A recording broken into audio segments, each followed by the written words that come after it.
Hey everyone, I am so excited because it's Amy and Emily and we're back together again, reunited. I would sing it if I had any singing skills at all. And we have had so many awesome guests in Fitness Month that we haven't had a chance to be on together. So this feels like a homecoming. I love it. Back together again. And we are back together because we want to kind of use this as a chance to really wrap up some of the things that we learned from Fitness Month, our second themed month in the history of the A Very Full Plate podcast. And we want to tease out and let you know what we have coming up this month. Guys, if you don't see me on video, it's late at night that we're recording. It's usually either early in the morning or late at night, and I'm holding a glass of wine, and I haven't drank that much of it yet, so I just can't talk because it's been a long day. But I'm excited for what we have coming up this month, and I hope that we can just like share a little bit of that excitement with our listeners so that you guys know what to expect and that you'll listen in. Mm-hmm. And I would love it if, as we're going through these themed months, if we got some feedback from our listeners as far as like interest in other topics they have or how they feel about this new concept that we brought out, because I'm loving it. I think it has a lot of, I don't know if the word is propulsion, but it has a lot behind it. It makes it feel so much more purposeful and easier to find, what you're looking for, and easier to drill down on like what the takeaways are. So I'm loving this theme that we're doing each month. Yeah, I would love to hear what other people think as well, because, podcasting, the internet in general is like a weird place to put yourself. That's just the truth. But Amen. Podcasting specifically is really interesting in that that people are listening. Like, we can see numbers and we know that there are people who are downloading this and listening. And I know people who tell me they listen, but it doesn't have the level of feedback that something like, say, Facebook has, where like I put something out in the universe and someone responds, and I can even like see not exactly who, but like generally how many people saw it. And podcasting isn't quite like that. And then on the flip side, it's like also much more intimate. Like, we're with people while they're doing the dishes and driving their kids and putting on makeup. Like, yeah, it's weird that way. Yeah, it's sort of like put it out there.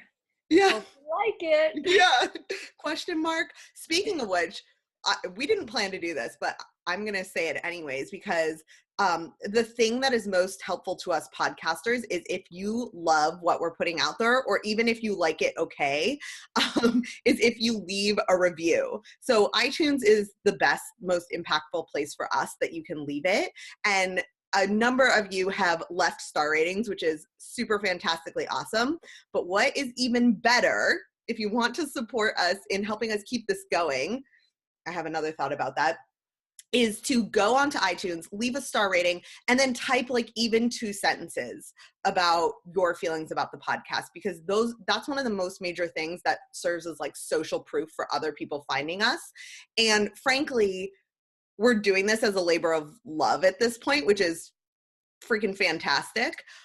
And it makes us even more motivated to keep going when we know that people are getting something out of it. Absolutely. And, leaving a review on iTunes is like a twofold way that you can give us that encouragement. I know, when it's 10 p.m. at night and we're like, okay, we're going to pull it off. Let's do it. We want to bring value and we want to be peppy. That would really propel me. It would excite me. Yeah. Thank you in advance if you do that for us. Yes, please do. Yes. Do you have another thought? You sounded like you had another thought. I was thinking that unless I'm miscounting, I think that what we're recording right now is either our 26th or 27th episode. It is too late for me to know for sure, which means we have been doing this podcast for half a year now officially. Oh my God. And if that's not worthy of a glass of wine, then I don't know what is. That really excites me and makes me feel like, wow, this has really transpired into something pretty damn cool in my life. Yeah, likewise. I don't know that we've ever like told the whole story of how we started doing this, and that's a story for another day, but it was sort of by chance and maybe like the universe bringing us together and like good timing and all the things that make things happen. And it just sort of keeps happening week after week, sometimes when it even seems like it might not. So yeah. I feel really impressed with us. I'm patting ourselves on the back that we've been at it this long. And yeah. Moms get stuff done, man. You squeeze it in. That is the truth. Which is the perfect segue into our recap of September. Yes, it actually is the perfect segue because September was fitness month, and I have just really been feeling this, like, moms they get it done. And if we could cuss, I would say the right word in there, because I had the unique opportunity when I was in LA to be working at a gym with like a lot of 20-year-olds, which is 20-year-olds are amazing. But their lives are very different from most of us who are here. And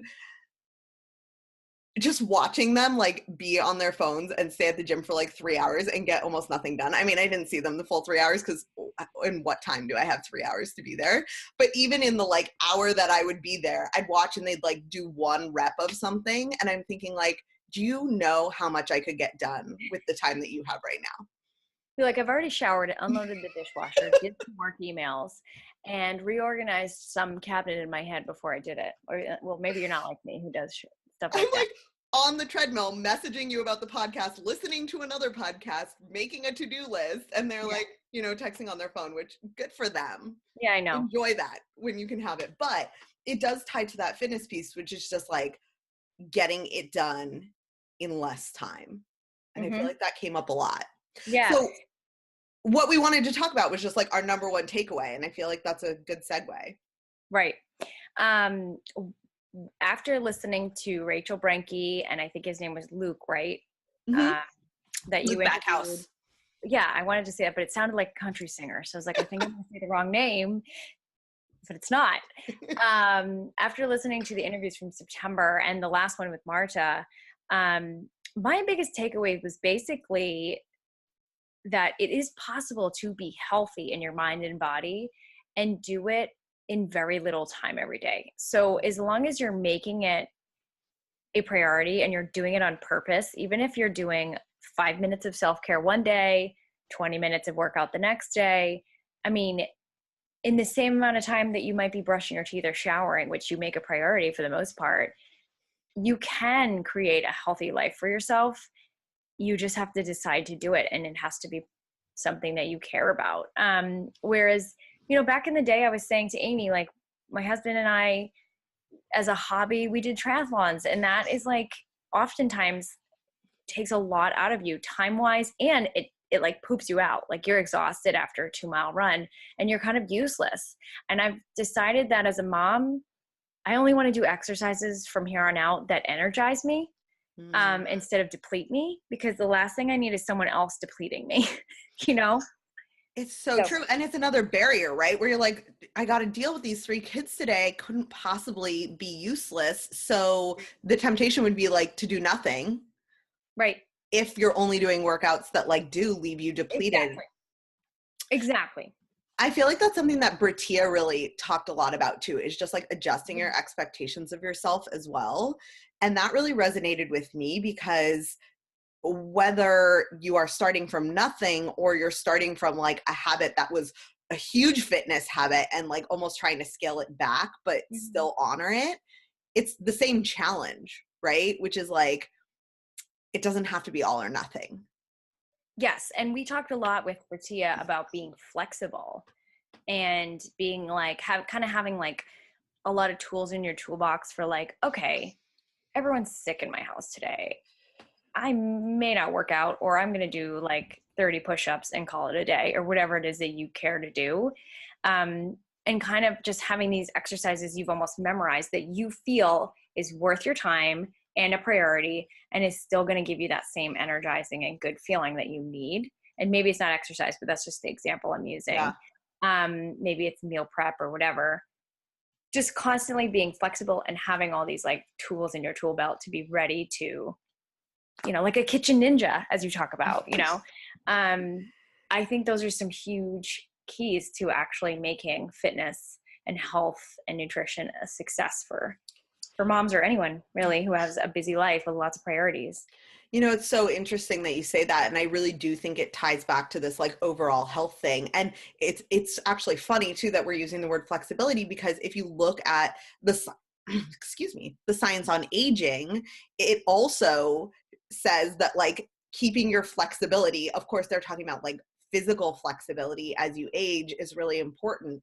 But I think as we're having this conversation, I'm thinking it's so much broader than that, which is like the people who are most flexible, but also the most committed. So like you're committed to it, but you're flexible in how it happens, are the ones who stick with it for the long term, instead of having these like rigid rules that you're likely not going to stick to. And then Melissa Rhonda, who I think was on episode 11 of the podcast, she talks about like, well, you go on this, I don't know, insert diet here, vegan or low carb or whatever, like fad diet, right? Like you might be on one of those things and it isn't a fad for you, but there are plenty of people who are, right? So you know what I'm saying? And then there's cake. Yeah. And it's like, what happens when the cake shows up? Right. And with fitness, it's like, what happens when your kids get sick or you do this other thing? And if your fitness is only, I run 12 miles a day, it's actually a lot less likely that you will be healthy, because running 12 miles a day is harder to fit in than those like bite-sized pieces.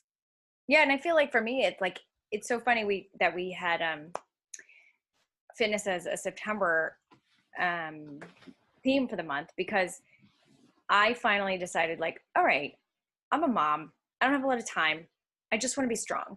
Like, that's it. I don't care about anything else at this phase. I just want to be able to keep up with my kids, pick them up, throw them around, not worry about a thing. Yeah. And so I started doing like 15-minute workouts every day, and I feel stronger than I've ever been. I look better than I've done in a long time. And I'm just working a lot on the nutrition piece, and just not like, I'm just trying to eat really well for 3/4 of the day, Yeah. And it feels so much easier. And I feel like I had to give myself the allowance to not expect it to be in this box of it. This is what you should be doing. 15-minute warm up, do this strength training, go for a run. It was like, no, I'm doing literally like lunges with my kids around, trying to get them to watch a show. Just like silly, almost like feels sort of like step aerobics, but really hard. Like back in the day when moms would like do stuff with like Denise Austin or whatever, Stop. I did Denise Austin in college. Like I had her DVDs. My mom I think I actually had VHS recordings of them because my mom had done them and then I did them. I had that, and then one of those like late night, I bought it when my college boyfriend broke up with me on like a late night infomercial. This is like such a flashback. What is it? It was like Pilates, oh my God, someone write to us and remind us what the Pilates system that you could buy on late night QVC. Like I literally dialed the number and gave my credit card, and you're like, I'm going to get those abs and he's going to be mad. Yeah. And I never did get the abs. Or I didn't think at the time I had the abs. Looking back now, I'm like, sure, I would love those abs, but and neither here nor there. Yeah, your expectations have shifted. But yeah, back to flexibility. Totally I agree that with aging, if you don't become more flexible in mind and body, life is going to get a lot harder. Mm-hmm.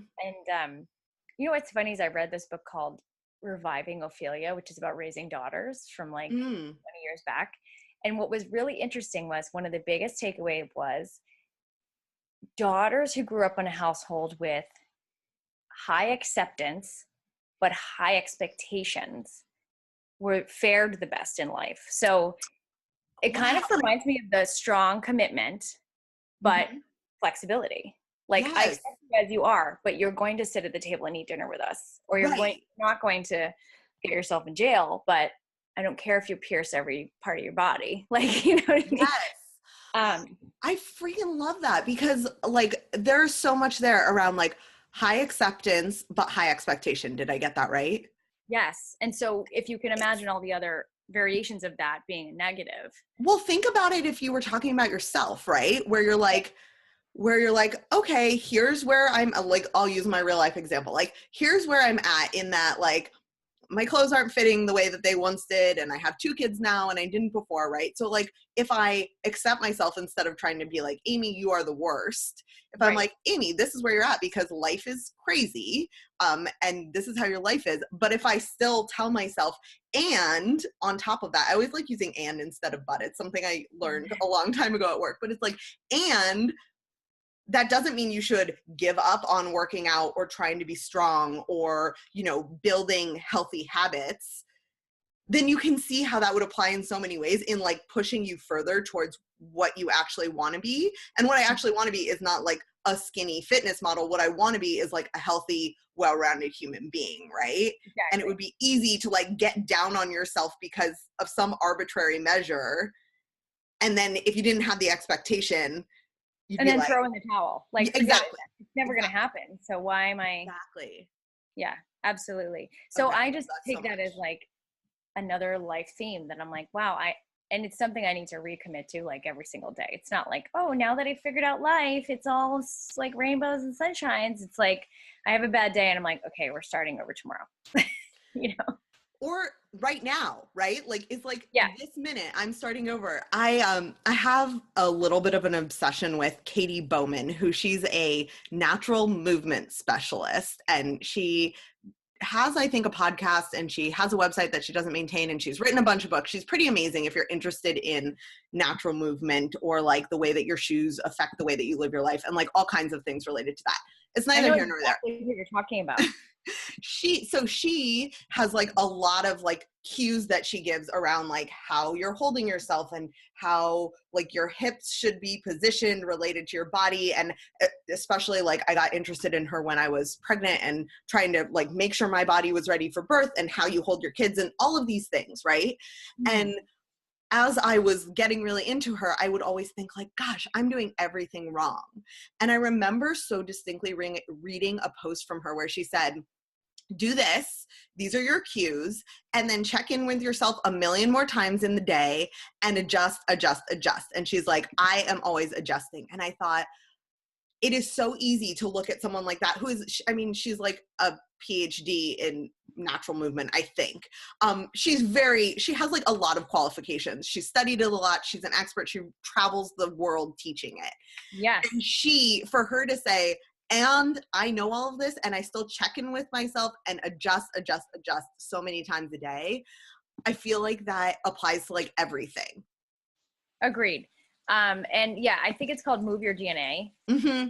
I think that's one of her books. Is it a book or is it a podcast? Yeah, maybe that's her podcast. She has a book too. We'll put a link to her, but Katy Bowman's super awesome if you're interested in how your body's naturally meant to move and relates to fitness because, you know, she says that like walking is actually the most natural form of movement and fitness that keeps your body in like its best natural shape, like the way that it's supposed to be shaped, not like the way that your body is shaped, if that makes sense. Exactly. Like, and so it's interesting also like her perspective on running isn't actually the best form of movement for us as humans. And it relates back to all this fitness stuff, but you can look into her because she says it a lot better than I do. Yeah, absolutely. Very cool. So that was my biggest takeaway, long and the short of it. And I also felt like what you had said earlier, which is like, it doesn't happen on accident, being healthy, and you need to, take the time and make yourself a priority. And it doesn't mean, oh, every day you better prioritize. You need an hour at the gym, because that probably isn't your life. Mm-hmm. If it is, great. But you get what I'm saying. Like, be honest about your schedule and be like, okay, I have 15 minutes that I know I'll actually do something. So what am I going to do with those 15 minutes? And I'm going to be conscious about it. And that's it, Yeah, I love the idea that you were saying of a toolkit. And that's something that I feel like I hadn't even put words to, but what has made me really resilient in my fitness, even as I've had like some of the hardest struggles of my life recently in terms of like personal things going on, was like having something that I could fall back on. First of all, I remembered how good I felt working out. And so it like almost became a reprieve from other hard things I was dealing with. Yeah. And then secondly, I had built a toolkit over the years without even knowing it of workouts I could go to that were 10 minutes, that were an hour at the gym, that looked all different ways, so that when I was like motivated and committed and fitted into my schedule, I wasn't thinking like, okay, what should I do? And then spent an hour sitting there thinking like, okay, I don't know what to do. So, and then the time's gone. Right. Yeah. So it's like having that toolkit makes you super efficient, and your toolkit can be Pinterest. I can share some of the resources that I use. I know you have some 15-minute workouts. Maybe we can link to some of those, because I feel like building your toolkit is a really key piece And it actually ties into my key takeaway, if we want to transition to that. Sure. Which is, for me, the thing that I heard from everyone, and maybe I heard it because it's something that I feel so strongly around health in general, is it doesn't really matter what you do. It just matters that you find something that you love that you can stick to long term. Mm-hmm. Like, whether your fitness looks like Rachel Brenke's doing triathlons, or Bertia's doing PIO, or Luke's, doing weightlifting, or Marta's doing like Beachbody, it just really doesn't matter. And your fitness can look so many different ways. But I really felt like what stood out to me is it's something I talk a lot about with food. Like, it doesn't really matter what prescribed way of eating you do. You need to find the thing that works for your body, what feels good, and what you're going to stick to because you love it and it feels good. Mm-hmm. Instead of like fighting against this like invisible barrier of like, I mean, I've been there where you're like, I should run. Fit people run.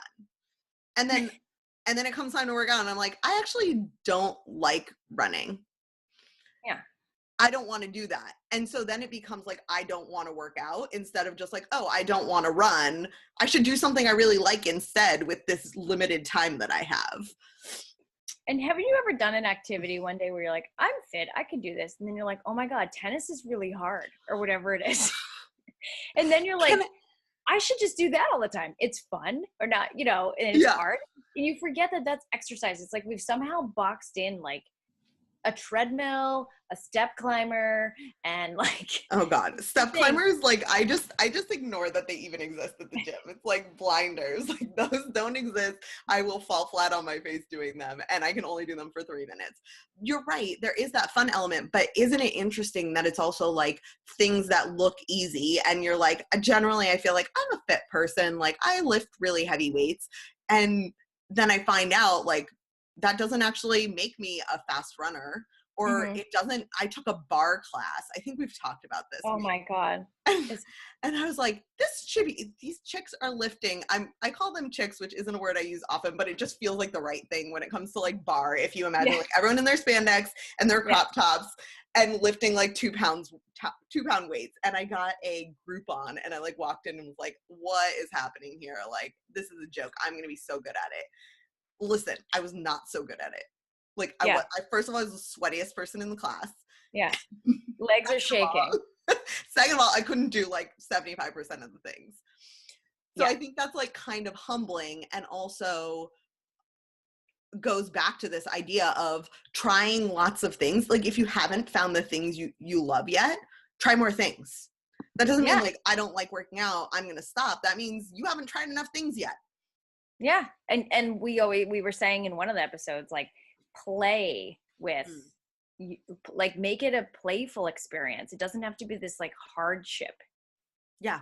Be like, hey, I'm going to try like rock climbing inside. I would love to do that. That's something on my like bucket list of things that I'm like, that will kick my butt and I'll be terrible at it, but I will love it. Like, Greg and I used to rock climb together before we had kids. It's a long activity. We also used to bike ride together before we had kids. That was back in the day when I had time to like spend 3 hours in the gym or 5 hours on a bike. Like, it feels like an alternate world at this point. Yeah. But rock climbing is cool and so hard because it's not just physical. Like, I felt like I was always like halfway decent at the physical stuff because I was strong, but the mental puzzle of figuring out how to climb a wall is just like beyond my spatial reasoning capacity.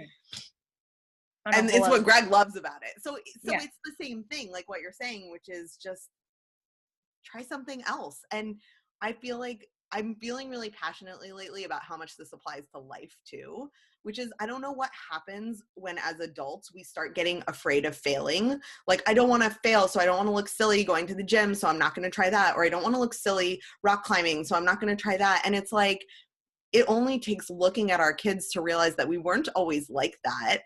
And that this fear of failing, of looking silly, of what other people think of us, even though barely anyone is actually thinking of us, is holding us back, right? Like, you and I didn't know, I really want to cuss tonight. We didn't know anything about starting a podcast when we started. And probably I would cringe if I listened back to early episodes, and someday I'll probably cringe listening to these ones, but sorry for everyone listening, it doesn't really matter. No. I don't care. Like, what we're doing feels good, and it feels fun, and it feels like we're in a flow, and hopefully we're bringing some value to some people, and we just keep showing up and doing it. Like, and that's exactly what we're telling everyone else to do when it comes to their health. And if it stops feeling good someday, if it feels like a burden, then maybe we'll, I don't know, start a TV show or something. Like then you get to do something else, right? Like this, it also, just because this is what you're doing right now doesn't mean that you have to be a marathon runner forever either. Yeah, like you get to decide. You don't need to define yourself and put yourself in a box. And yeah, I'm feeling really passionately about this. I feel like we should talk about something else, because otherwise I'm going to be like on an entire tangent. Yes. No. Won't even be talking about food at all anymore. I know. And you know what? I was going to apply this to food too, because I do think that sometimes people do like what other people, what works for one person really doesn't work for another. And I have finally hit this point where I figured out like what I need to intake and what things I simply can't stomach anymore. And I never would have thought, like years ago, I would have been like, what? You can't eat that stuff anymore? And I'm like, no. And my body thrives on the diet that I'm currently eating. And maybe other people are better off with like a vegan or more plant-based diet, or maybe they like do better with grains. But like, I have found that my body type works with this. And I feel 100% clear in my head. I feel energized. And when I go off of it, I feel terrible, like almost immediately. So I'm like, talk about intuitive eating. And it took till I was 33 years old to figure that out. First of all, and some people never do. You're 33. Yeah. That's awesome for you. Thanks. I think I'm 33. Just go with it. I'm 25. Yeah. So what really resonates with me about that is I have like eaten so many different ways in my life. And I feel like there are people who would like be like, that's flaky. Like you keep changing the way that you eat. But honestly, like there was a period of time where I could not have gluten at all. Like it did not work with my body. My brain shut down. I was having so many stomach pains. And this is something we can absolutely explore. I think we're talking about it in November, is like food sensitivity. Or December, sometime in the future, we're going to talk about food sensitivity, and I'll share my whole journey. But like, also, I think where people get stuck is like, okay, you're gluten-free and you feel really good on that right now. And then they start getting in their head of like, I'm never going to eat pizza again. And what happens if I go to Italy and like there's pasta and I'll never have these things again? And then they throw themselves off in the now with what feels good because they're so worried about the future. But the reality is, your body is changing as much as anything else in your life is. And maybe someday you'll find a grain that really works for you, or you'll find that like when things are prepared a certain way, it really works for you, or your body will shift again and you'll have more stomach acid, or you'll, whatever it is, you will have taken it out of your system for long enough and it might shift again. And it's like the exact same thing, which is like, all you need to be is here right now, figuring out what works for you right now. Right. And tomorrow you get to figure out what works for you tomorrow. Right. And you can't snowball, which we all do in all of our problems, right? Like, and then this isn't working and I can't even get a job. And it's like, wait. Stop. Here and now. I've never felt more like that than as a mom, where you're just like, things exploded because you got like other tiny humans dependent upon you. And you're like, if my kid doesn't talk now and isn't at the top of their class, they're never going to make it to insert arbitrary school here. And it's like, like I'll step myself back and be like, I don't even care about that. Like, where did that come from? But I've turned it into a thing that's not even a thing. Nope. It's not even a thing. So let's talk about what we're talking about next month. Yeah. I like that idea. People are limited in time. And I'm super excited about next month because I feel like it's the perfect example of gathering information in a way that's hopefully really convenient for you, because we'll go with you wherever you are. You can take us anywhere. But is a chance to like probably learn something new. I would guess that everyone can learn something new from our topic next month, and pick and choose what you want to apply in your life. And I would really like encourage you from the outset that I don't want you to like take everything we share and think that you have to do it all. That would actually be the wrong thing to do. The right thing to do would be to listen, to learn, to gather information, and then to find the things that feel good to you, feel important to you and feel doable to you, and start applying those right away, and then maybe revisit someday and maybe not, and maybe just keep doing that, or maybe decide you don't want to do it at all, right? Like it doesn't matter to us. We're just giving you information. Yeah. So do you want to tell them what we're talking about next month? You may want to say harvest. Yeah, there you go. You could harvest the information, compost what you don't like. Yeah, yes. Yeah. I feel like we're delirious. Let's get punny. Yeah. This is fun. October is going to be focused on conscious purchasing, buying of foods, maybe just researching about the sources that you are purchasing from, even buying local versus buying ethically, whatever that means, depending on our interview. And I'm really excited about this because I think that it's sort of the glacier concept of, I think many of us just think about the tip of the glacier of what that even means. And there's so much more going on below the surface, literally in the soils and in the way that things are grown, in the air and the water and the nutrients and the whatever. There's so much about it. And in that regard, what Amy's saying is so important, because it doesn't mean, oh, here's this behemoth of a problem, now all of this lays on your shoulders to fix or to purchase that way. No, it means here's this story from our experts or our moms or what have you, and dads, and here's some information.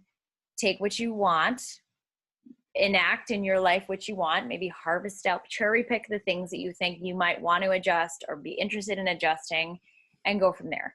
The whole point is just to open up that topic and get like sort of a Reader's Digest understanding of what does that even mean, and what is one step closer for us to being more comfortable with your choices when you're purchasing foods. Yeah. One of the things I want to make sure we touch on is like the starting point for me has always been organic. Like it's something that's like really in sort of the collective consciousness at this point, is like you can choose between organic, and people call it different things. At Whole Foods, we always called it conventional. But something that I didn't realize before I really started working at and teaching at Whole Foods was that there's so many more layers, right? So it's not just organic. There's like sustainably grown. There's, when it comes to fish, there's like sustainable fisheries, and there's different certifications related to that. There's, decisions that you make related to whether you buy something that's locally grown or something that is shipped from far away, and like what are the considerations to take under advisements when you're making those decisions. And I know for me, I am not perfect at this by any means, but there have been some things that I've watched and read that have been really eye-opening, and I can share some of those as we go along. I want to like go back, but I know one of them is an episode of Chef's Table, which is a show I really love on Netflix. And there's one episode, I'll link to it in the show notes because I don't remember the number right now, with the chef from Blue Hill Farm in New York. And he talks a lot about organic and how it not just affects our bodies, which I feel like as parents is always what we focus on, but the way that it affects the way the growing of organic items affects the earth as well.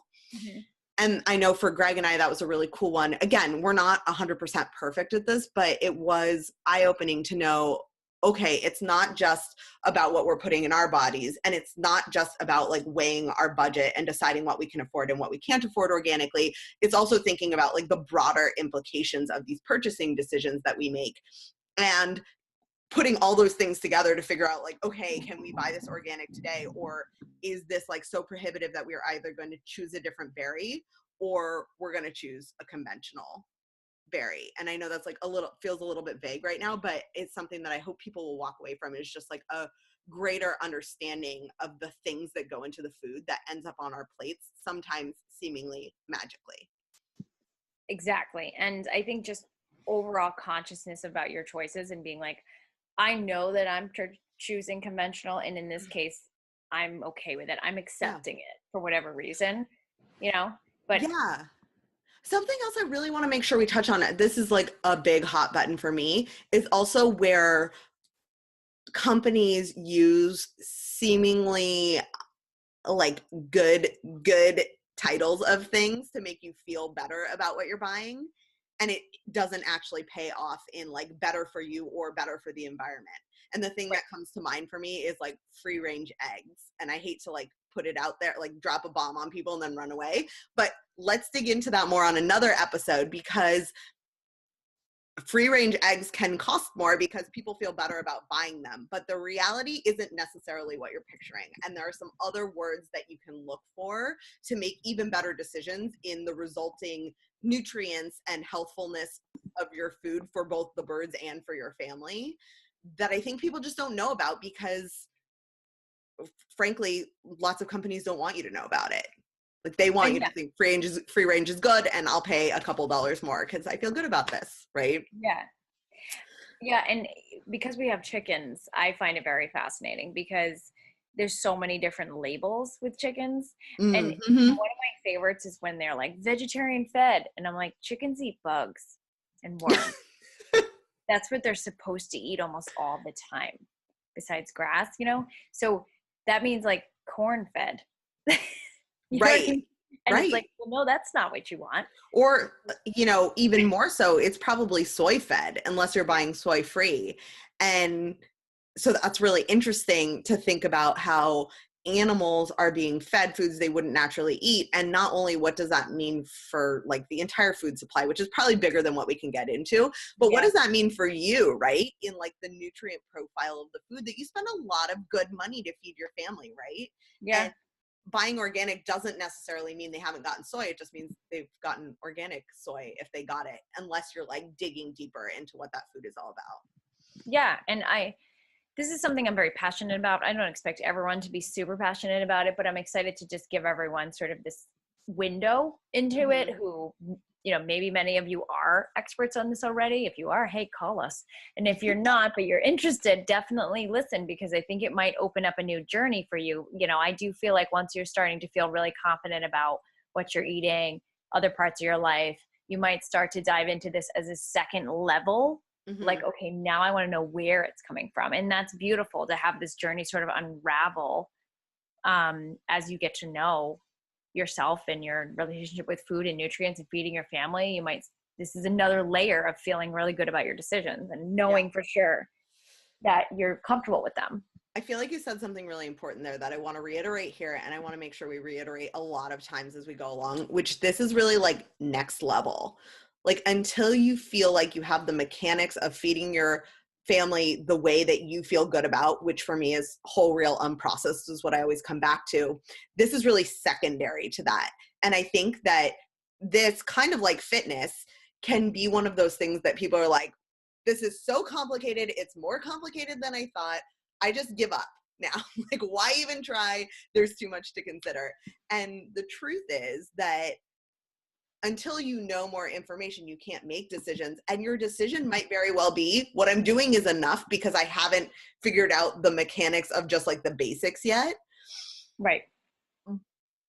And I think it's just cool as a human being who's affected by the things happening on the earth to know more, even if you don't do anything besides know more.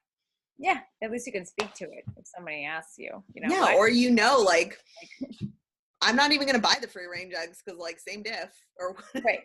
Same diff. Right? Like, but you can, and it's like for me, that's your choice. For me, it has helped me understand why when certain foods are a lot more expensive, why they're a lot more expensive. That doesn't mean I'm always okay with spending a lot more on them. I might still choose not to buy them, but I feel like as a consumer, it has taken away this feeling of like, oh, they are gouging me, when I understand like, hey, it actually takes a lot to pasture raised chickens. Like it takes a lot of land. It takes a lot of knowledge. It takes like this little truck that they like sleep on at night and they like move them to other fields in some cases. Like this is not for nothing.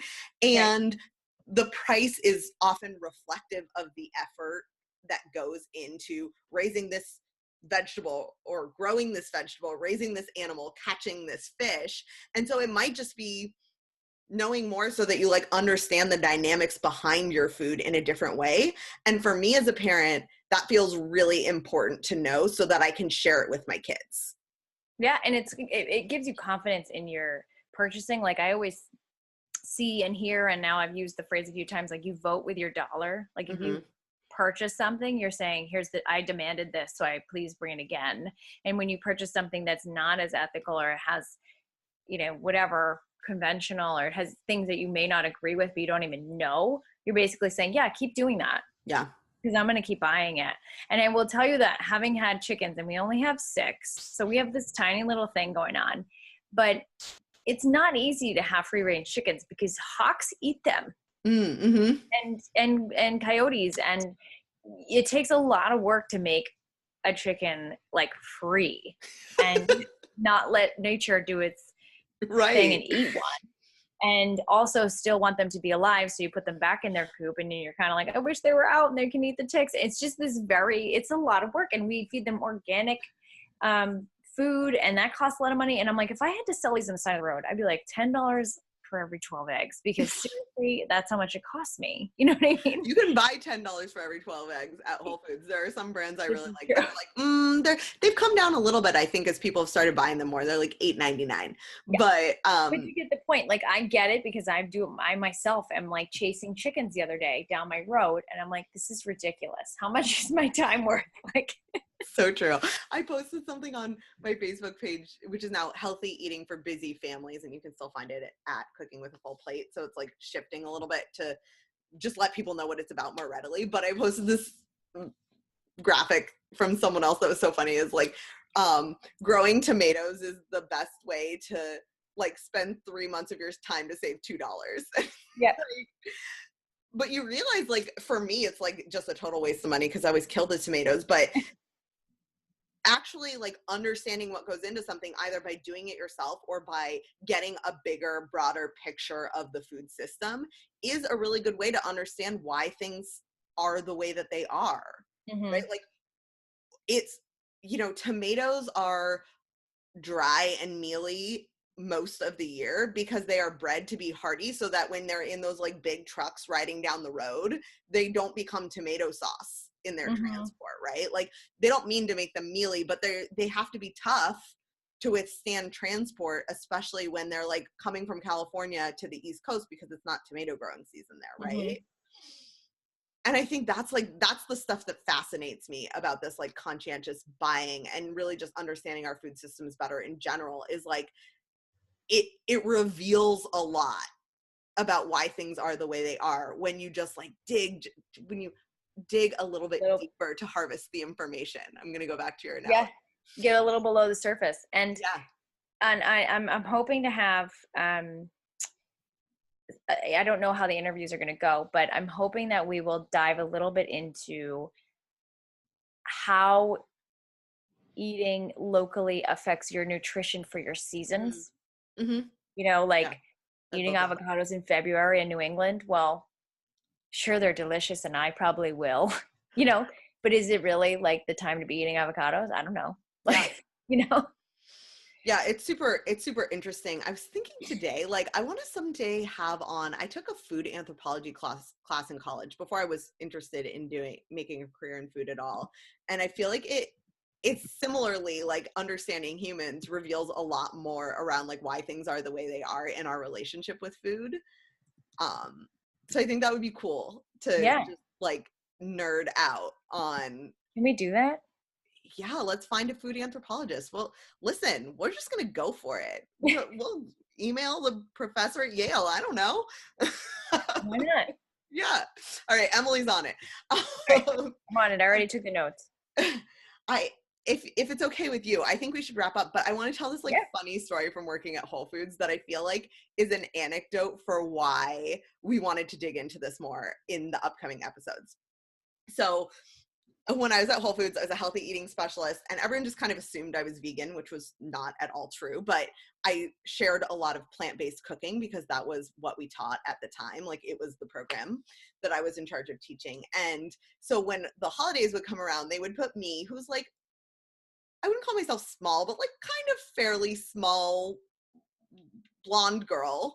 And they'd always put me in the meat department because I think they thought it was funny. Like I'd be wearing this like huge butcher's coat and like weighing out meat and all of these things, and like flinging turkeys was my main job over Thanksgiving because it's our busiest time and everyone has to pull their weight somewhere. And I always felt like working in the meat department was so revealing about our distance from food as like modern human beings, because this one time in particular, though this some variation of this happens so many times, this woman comes into the meat department and she's like, I have an order for a turkey and it's supposed to be like 12 to 16 pounds because they give you a range because it's a turkey. And she's like, I really need a 12.5 pound exactly turkey. Do you think that you could find one for me? And of course I smiled and said, yes, I will do my best. So imagine, first of all, there's like hundreds, if not thousands of boxes of turkeys in like the back freezer. But beyond that, I'm walking back there thinking, this lady has no clue that this was a living animal that wasn't even exactly the size. Like no one raised this and was like, this is a 12.5 pound turkey. I just weighed it, because then they also like took everything out of it and, you know, did other stuff that you probably don't want to hear about. Yeah. Its head and its legs and like all those things are gone and its feathers are up. And like, I was like, this is fascinating that people are so distanced because this turkey comes like in a package. Yeah. What's that called? Vac packed plastic in a box. Yeah. That we have forgotten that this was a living animal who didn't care that we wanted an exactly 12.5 pound turkey when it was eating its food and living its life. Right. Right. It's like it's not like a loaf of bread you can pick up. Like, can I have a? It's like, yeah. I want you to weigh this and like make sure that it's consistent. Like these are living things that we raised for our benefit. And so I guess what I hope we can get out of this month, and we'll try to stay focused on, is just a greater understanding of bits and pieces of our food system so that we can be more empathetic, more conscientious, more connected buyers of whatever food it is that we choose to buy. Yeah. And supportive of the people who are working their butts off to do it the right way, you know? Yes.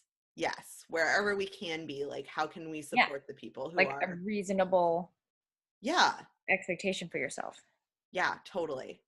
So I'm really excited. One of our guests is a friend of mine who's like has done a lot of food sourcing for big catering companies, and so she has a really cool perspective. She's also a super master of buying locally herself in a way that I just can't even aspire to at this point in my life. So she'll be a really cool chance for us to like just talk to someone who is a mom who's doing it and hearing her thought process for how and why she does things the way that she does.